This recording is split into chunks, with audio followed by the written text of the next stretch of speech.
हम सब लोग इस वक्त ऐसे युग में रह रहे हैं जिसे कलयुग कहते हैं। ये एक ऐसा युग है जिसमें धर्म और अधर्म दोनों है। लेकिन पहले सतयुग में सिर्फ धर्म था और अधर्म का तो कोई नामो निशान ही नहीं था। क्या जैसे पहले के सतयुग, त्रेता युग और द्वापर युग का अंत हुआ है, ऐसे ही क्या कलयुग का भी अंत होगा? और अगर होगा तो आगे का आने वाला युग कैसा होगा? और इस बार श्री विष्णु भगवान के कौन से अवतार आएंगे? आज की वीडियो में मैं आपको बताऊंगा कि आगे आने वाले कलयुग में, कलयुग से आगे जो युग आएगा उसमें श्री नारायण भगवान के कौन से अवतार आएंगे और उनके सामने कौन सा राक्षस होगा इस बार।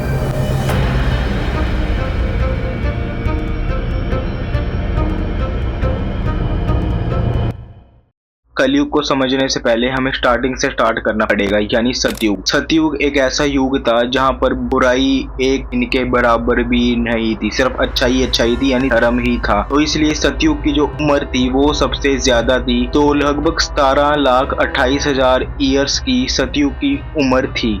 उसके बाद आया त्रेता युग। त्रेता युग की उम्र सतयुग से थोड़ी कम थी। इस युग की उम्र लगभग 12,96 ईयर्स थी, क्योंकि त्रेता युग में अच्छाई तो थी लेकिन बुराई भी थोड़ी बहुत थी, इसलिए इसकी उम्र और ज्यादा कम हो गई। For example Dashanand Ravana. जी हाँ, ये वही युग है जिसमें दशानंद रावण ने पूरी पृथ्वी पर ही तहलका मचा दिया था। और इस युग में श्री विष्णु नारायण जी के अवतार श्री राम जी ने रावण का वध किया था। तो इसके बाद आता है द्वापर युग। द्वापर युग में जितनी अच्छाई थी उतनी ही बुराई थी, तो इस वजह से इस युग की उम्र और भी ज्यादा कम हो गई। लगभग 8,64,000 ईयर्स की इसकी उम्र थी द्वापर युग की। इस युग में श्री विष्णु जी के अवतार श्री कृष्ण जी ने जन्म लिया था, और जब कृष्ण जी ने अपना धड़ त्याग किया था तो उनका जो सुदर्शन चक्र था जो उनकी उंगली में रहता था, आई थिंक आपको पता भी होगा, उसने खुद को धरती के अंदर समाहित कर लिया था। इसके बाद आया कलयुग, जिस युग में हम सब जी रहे हैं। इस युग की उम्र लगभग 4,32,000 ईयर्स की होगी। अभी जिस कलयुग में हम जी रहे हैं ये है गोल्डन पीरियड ऑफ कलयुग। जी हाँ, इसको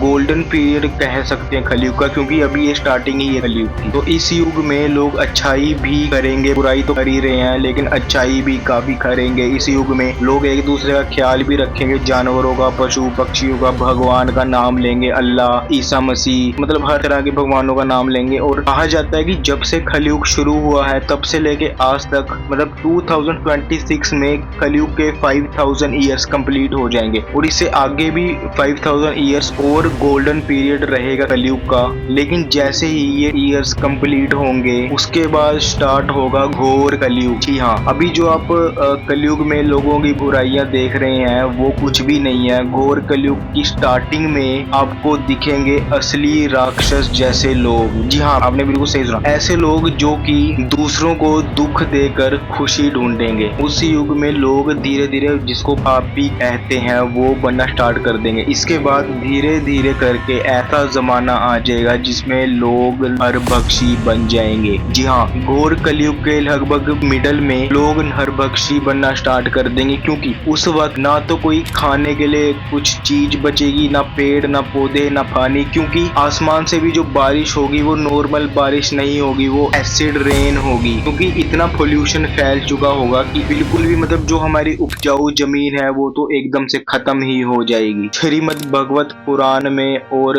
भविष्य पुराण में ये बताया गया है कि जैसे जैसे कलयुग का अंत नजदीक आएगा वैसे वैसे इंसान के शरीर में भी काफी बदलाव आएंगे, और सिर्फ इंसान के शरीर में ही नहीं, पशु पक्षी जानवरों के शरीर में भी काफी बदलाव आएंगे। यहाँ तक कि जो गाय है वो दूध तक देना बंद कर देगी। इंसान की हाइट बहुत छोटी हो जाएगी, उसकी उम्र उसकी लगभग 20 से 25 साल की ही रहेगी। आपको सुनने में काफी मतलब अजीब सा लग रहा होगा, लेकिन उम्र लगभग 20 से 25 साल की ही रह जाएगी इंसान की। इसके बाद फाइनली जब राक्षस बलि धरती पर आएगा उस वक्त काफी सारे लोग उसको अपना भगवान समझकर उसकी पूजा करेंगे, और उस वक्त बुराई इतनी ज्यादा बढ़ जाएगी कि आप लोग सोच भी नहीं सकते। आज के टाइम पर हम लोग वो घोर कलयुग इमेजिन भी नहीं कर सकते जब राक्षस कली आएगा। चोरी डकैती, किसी को मार देना, लूटपाट, ये सब तो बहुत ही नॉर्मल सी चीजें हो जाएंगी उस वक्त इंसान जो है वो इंसान जैसा दिखेगा ही नहीं, एकदम राक्षस जैसा दिखने लगेगा। और जिस वक्त अधर्म पाप जरूरत से ज्यादा बढ़ जाएंगे उस वक्त जन्म होगा श्री विष्णु भगवान के 10वें अवतार का, जिसका नाम है भगवान कल्कि। भगवान कल्कि पूरे 64 मतलब 64 गुणों के साथ इस धरती पर जन्म लेंगे। जी हाँ,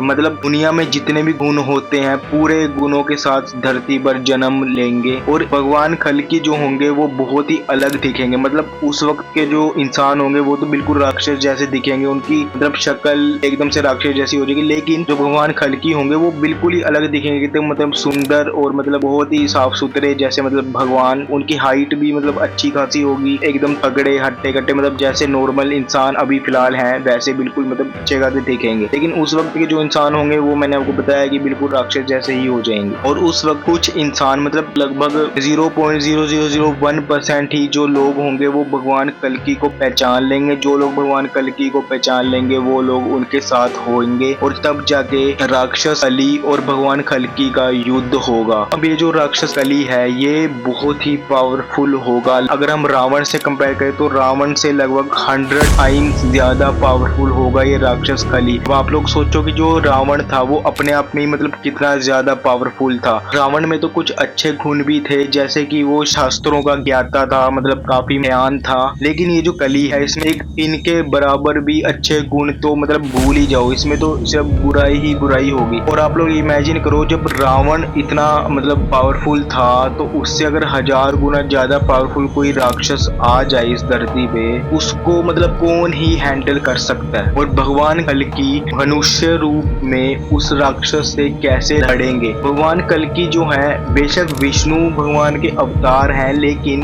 वो मनुष्य रूप में है भगवान कल्कि। अगर डायरेक्टली विष्णु भगवान धरती पर आते तो एक चुटकी में राक्षस कली को खत्म कर सकते थे, लेकिन वो मनुष्य अवतार में है तो उनकी कुछ लिमिटेशंस हैं, क्योंकि मनुष्य के अवतार में कुछ ना कुछ लिमिटेशंस होती हैं। अब जैसे श्री राम थे उनकी भी कुछ लिमिटेशंस थी, उनको उस लिमिटेशन के अंदर रहकर ही रावण का वध करना था। श्री कृष्ण भगवान थे उनकी भी कुछ लिमिटेशंस थी, तो ऐसे ही कल्कि भगवान की भी कुछ ना कुछ लिमिटेशंस तो होंगी। तो भगवान कल्कि की आखिर क्या रणनीति होगी उस वक्त की वो राक्षस कली का मुकाबला कर पाए। तो दोस्तों कहा जाता है कि जो सुदर्शन चक्र था, जब श्री कृष्ण जी अपना धड़ त्याग कर रहे थे तो जो सुदर्शन चक्र धरती के अंदर समाहित हो गया था वो धरती चीर कर बाहर आएगा जब भगवान कल्कि धरती पर आएंगे और भगवान कल्कि उसको धारण कर लेंगे। लेकिन सिर्फ सुदर्शन चक्र से कैसे मतलब भगवान कल्कि राक्षस कली को मारेंगे, उनको रणनीति कौन से आएगा? इसका आंसर है भगवान परशुराम। जी हाँ, जो भगवान परशुराम है वो रणनीति सिखाएंगे भगवान कल्कि को राक्षस कली को मारने के लिए। अब दोस्तों देखो, इस धरती पर जो भी चीज होती है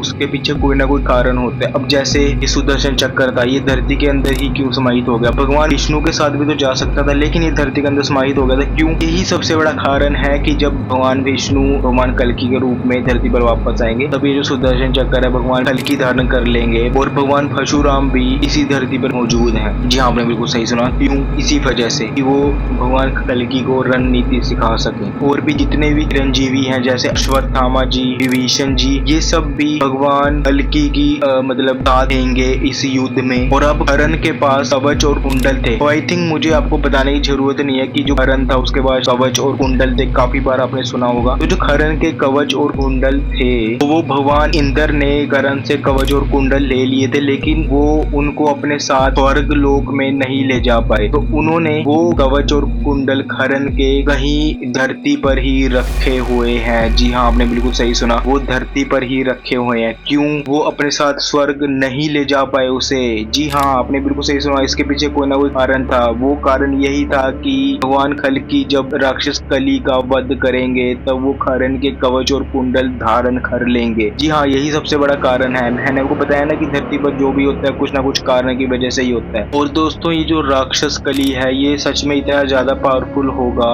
कि उसकी जो युद्ध नीति है नेक्स्ट टू नेक्स्ट लेवल होगी। मतलब यार आप लोग सोच के देखो, इतना पावरफुल राक्षस कली, मतलब मैंने आपको बताया ना, रावण से भी 100 गुना ज्यादा पावरफुल है भाई। तो मतलब उसकी युद्ध नीति तो नेक्स्ट लेवल होने वाली है। और साथ ही साथ श्री हनुमान जी, आप लोगों को पता होगा कि श्री हनुमान जी भी जिंदा हैं, इसी धरती पर कहीं ना कहीं मौजूद हैं। ये बताने की शायद मेरे को जरूरत नहीं है, क्योंकि अभी 2020 में लॉकडाउन लगा था और रामायण आई थी। आई थिंक बच्चे ने रामायण देखी होगी तब तो। अब सबने देखी होगी, जो मेरी ये वीडियो देख रहा है, आई थिंक उनको पता होगा कि जो श्री हनुमान जी हैं वो इस धरती पर ही हैं, वो कहीं नहीं गए हैं। और आपको पता है कि श्री कृष्ण जी जो हैं, जब वो अपना धड़ त्याग कर रहे थे, तो जब उनके धड़ को जब आग दी गई तो उनका पूरा धड़ जल चुका था, लेकिन सिर्फ उनका दिल जो था वो बच गया था। जी हाँ, आपने बिल्कुल सही सुना, श्री कृष्ण जी का जो दिल था वो बच गया था, और वो दिल आज भी धरती पर सेफ है। जी हाँ, वो जो दिल है वो आज भी धरती पर सेफ है। और उस दिल में इतनी ज्यादा पावर है, इतनी ज्यादा शक्ति है कि अगर मैं अभी ये नॉर्मल इंसान की बात करूं, कि अगर कोई नॉर्मल इंसान उस दिल को अपने आंखों से देख लेना तो उसके चीथड़े उड़ सकते हैं। इस धरती पर क्यों है वो दिल? तो वही बात आ गई ना कि हाँ, कुछ ना कुछ कारण है दोस्तों। यही सबसे बड़ा कारण है कि हाँ, ये एक ऐसा टॉपिक है ना कि अगर मैं इतने भी इसको रिसर्च करूं, कोई ना कोई क्वेश्चन सामने आ ही रहा था, और मैं उसमें रिसर्च कर रहा था और कोई ना कोई क्वेश्चन सामने आ रहा था। दोस्तों इस टॉपिक पे एक पूरी मोटी बुक भी बन सकती है। आई थिंक और भी मतलब खुलासे होंगे इस टॉपिक में, और भी छोटी छोटी चीजें, मतलब छोटी छोटी क्या बड़ी बड़ी चीजें भी होंगी कि ये क्यों है इस धरती पे, वो क्यों है इस धरती पे। दोस्तों सबसे बड़ा कारण तो यही है, भगवान कल्कि जब आएंगे उनको काफी ज्यादा मतलब हेल्प की जरूरत होगी, क्योंकि राक्षस कली जो है वो इतना पावरफुल होगा ना कि आप इमेजिन भी नहीं कर सकते। आप लोग इस टॉपिक के बारे में क्या सोचते हो? तो कमेंट बॉक्स आपके लिए ही है, मुझे कमेंट करके जरूर बताना यार। और जो दोस्तों आज की बस यही वीडियो थी। अगर आपको ये वीडियो पसंद आई हो तो यार एक लाइक जरूर से कर देना, और चैनल को तो सब्सक्राइब करके रख लो भाई, ठीक है। तो चलो दोस्तों, के फिर बाय बाय।